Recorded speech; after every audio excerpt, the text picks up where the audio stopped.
مناسبة حلول السنة الأمازيغية الجديدة 2975 تم تنظيم حفل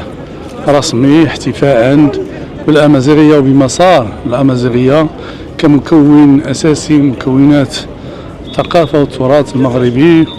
واللي كيعكس واحد الإرادة قوية ديال جلالة الملك من أجل أولا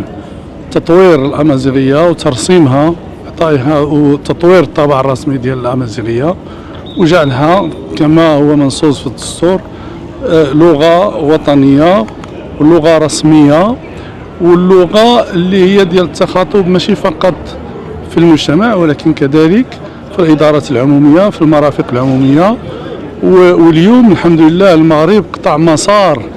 طويل جدا فيه تراكم إيجابي منذ خطاب ديال جلالة الملك ديال أجدير، والمغرب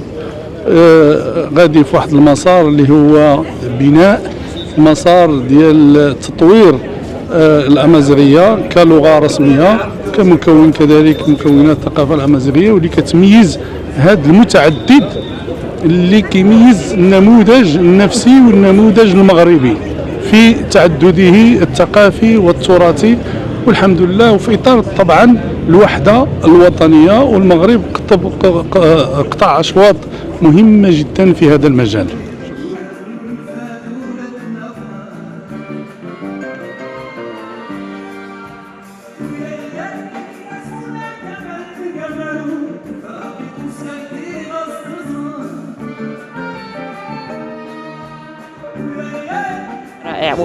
إذن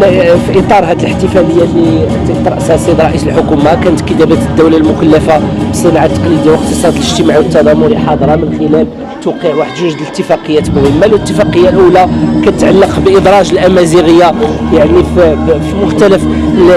الوسائل الإلكترونية والواجهات والتشوير اللي كتشتغل عليهم بهم كتابة الدولة. والاتفاقية الثانية كتهم الإرشاد والتوجيه من خلال تكوين واحد 156 يعني من الأطر اللي غادي تواكب الصناع التقليديين سواء داخل المرافق ديال الوزارة والمرافق كذلك الجهوية ديالها وكذلك الغرف المهنية. هاد الأطر غادي تكون بجنب الصناع التقليديين اللي كيتكلموا الأمازيغية، الشلحة، التاريفي، التمازيغ، وغادي يواكبوا هاد الصناع التقليديين من أجل تسهيل المصادر وكذلك من اجل التواصل والتعريف بالبرامج اللي كتشرف عليها كتابة الدولة. هذه الاتفاقية